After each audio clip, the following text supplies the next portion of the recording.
And, but I needed an editor to put together a whole bunch of stuff that I had already done, which was semi-okay. But if if you edit something together real well, it'll be great.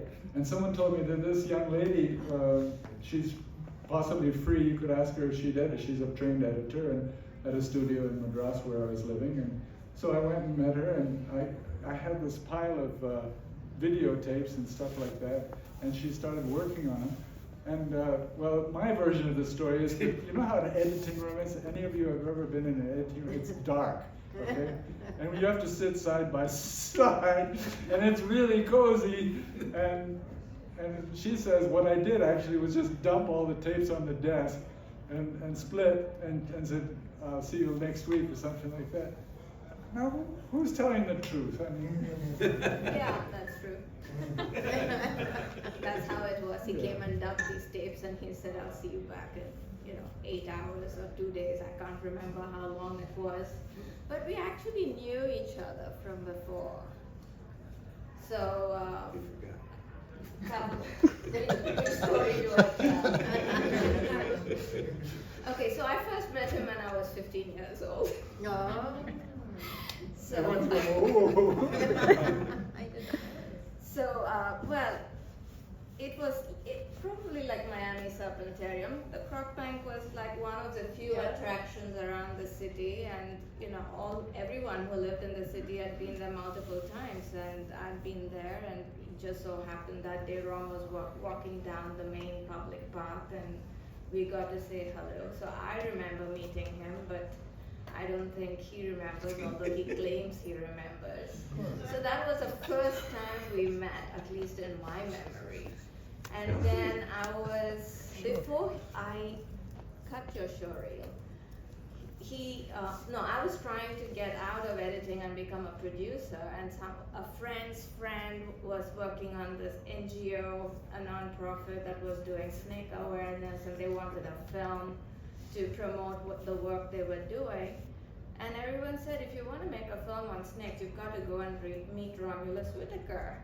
So we went to the Croc Bank and met him, and probably 3-4 times that film didn't go anywhere, and then the show reel happened. So. And then it happened. Wow. No, nothing happened. So I cut his show reel, and he disappeared from my life, and I was working on a soap after that. So it was a weekly soap that went out Sunday morning, 9 a.m. And they were trying out this new technology, which was shooting in film, converting it to video. This was 1991 or 2 or something like that. And it was going to be, and it was called Stories from the Bible. It was all Old Testament, being shot in the desert. And I was supposed to be sitting in this climate-controlled van and editing the same day it was shot. It was incredible. Lots of technological hassles.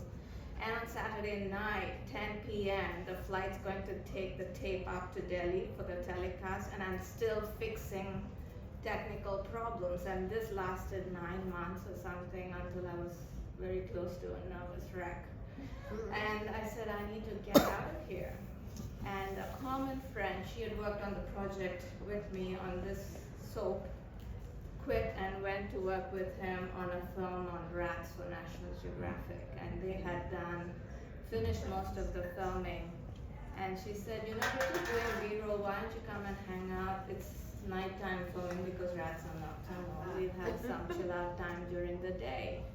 So I went to the Croc Bank for R&R, and that's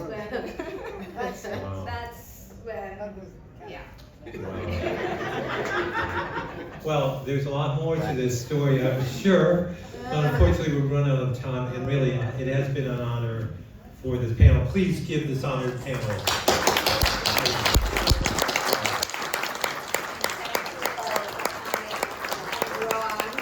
Thank you so much for doing this.